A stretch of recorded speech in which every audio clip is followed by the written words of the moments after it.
Türkiye Cumhuriyeti Bişkek Büyükelçiliği tarafından Bişkek'te Türkiye'yi tanıtmak adlı bir etkinlik yapıldı. Kırgızistan Türkiye Manas Üniversitesi, Türk Dünyası Orkestrası ve Pop Orkestrası eşliğinde Türkçe ve Kırgızca şarkılar, halk oyunları ve Osmanlı kıyafetleri defilesi katılımcıların dikkatine sunuldu. Etkinlikte aynı zamanda Kırgızistan'ın tanınmış sanatçıları Anarbek İbrahim, Gülzada Rıskılova, Yulia Rutskaya, Turdakun Niyazaliyev ve Askat Musabekov Türkçe söyledikleri şarkılarıyla programa renk kattılar. Türkiye Cumhuriyeti Bişkek Büyükelçisi Cengiz Kamil Fırat ve hanımı, Kırgızistan Türkiye Manas Üniversitesi Rektörü Profesör Doktor Sibahettin Balcı, Kuzey Kıbrıs Türk Cumhuriyeti Bişkek temsilcisi Atınç Keskin, katılımcılara Türk baklavası, şeker ve lokum dağıttılar. Kırgızistan Türkiye Manas Üniversitesi, Türkiye Cumhuriyeti Milli Eğitim Bakanlığı'na bağlı Türkiye Türkçesi Eğitim Öğretim Merkezi, Kırgız Türk Anadolu Kız Meslek Lisesi, Kırgız Türk Anadolu Lisesi ve Bişkek Türk Okulu temsilcileri de Türkçe, Kırgızca şarkılar söylediler.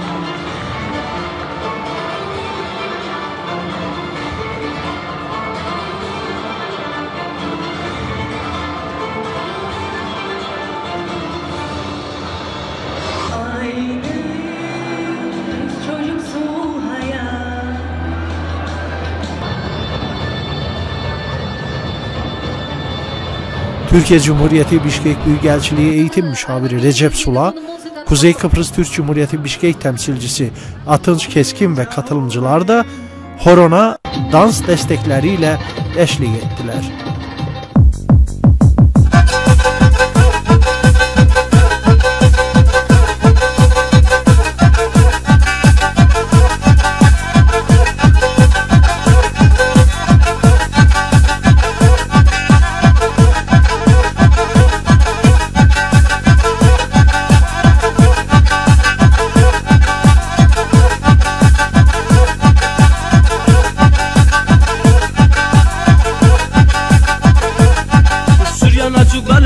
Okunmuş karalarda, Süryan açıklarına okunmuş karalarda, saklasın seni Mevlam kötü nazarlarından, saklasın seni Mevlam kötü nazarlarından. Keçi taşta yayılı, bercemleri sayılı, girmeyelim Golgala bizi gören bayılı, girmeyelim Golgala bizi gören bayılı. Sayın Müşavirim, şimdi Türkiye'nin tanıtımı fırsatı bulundu. Evet. Bu programla ilgili birkaç kelime isteriz. Evet. Recep Sula, Bişkek Büyükelçiliği Eğitim Müşaviri, aynı zamanda basın müşavir vekili. Bugün güzel bir gün, 17 Şubat. Türkiye'mizin ve ata yurdumuz Kırgızistan'ımızın birlikteliğinin, yakınlığının pekiştirileceği bir gün. O nedenle de 26 yıldır yaklaşık bulunduğumuz ata topraklarında bu zamana kadar Türkiye vasıtasıyla inşa ettiğimiz okullarımız, camilerimiz, hastanemiz ve diğer kurum ve kuruluşlarımızın aynı zamanda hem tanıtımını hem de binlerce medeniyete beşiklik eder Anadolu'muzun kültürel zenginliğini, derinliğini tanıtmak amaçlı kültür müşavirliğimizin bir organizasyonu. İnşallah bu organizasyonla beraber biz kardeş halkımız, aynı soydan, aynı kökten, aynı kültürden gelen Kırgızlarla yakınlığımız, tanıştığımız daha da artacaktır. Bundan sonraki birlikteliğimiz hem ülkeler arası hem toplumlar arası pekişecektir. Bu güzel günü bize sunduğunuz ve bizimle paylaştığınız için Türkel grubuna ve bizi isteyen bütün Türk ve Kırgız kardeşlerimizin hepsine saygılarımı sunuyorum. Teşekkür ederim.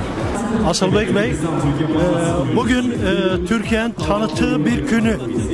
Siz hem ne açarsınız? Ben önceden bu faaliyette katıldığımdan çok memnunum.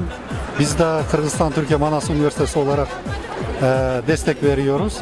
Kırgızistan Türkiye'ni tanıydı. Bирок Türkiye bilesizler madaniyat abdan bay, köp uluттар жашаган, жайгашкан жер абдан жакшы, ыңгайлуу, географиялык жактан ыңгайлуу жер, бүтүн адам жашоосуна шарт түзүлгөн жер. Ошол жактарын кыргызстандыктар тааныш керек. Мен да мисалы билим берүү жагын Түркияны жакшы тааныймын. Бирок мен мекендештерим ушуну дагы жакшы таанышын деп тилек кылам. Bu türlü programmalar tez boluş gerekir. Sözsüz boluş gerek. Bir gana Bişkek'te emez, Kırgızstandın başka yerlerinde de ötkörüş gerek. Oş, Jalalabad, Karakol, Narında, sebebi bizden aljakta yaşayan halkta biliş gerek, tanış gerek Türkiye'de. Çok rahmat. Sizge rahmat.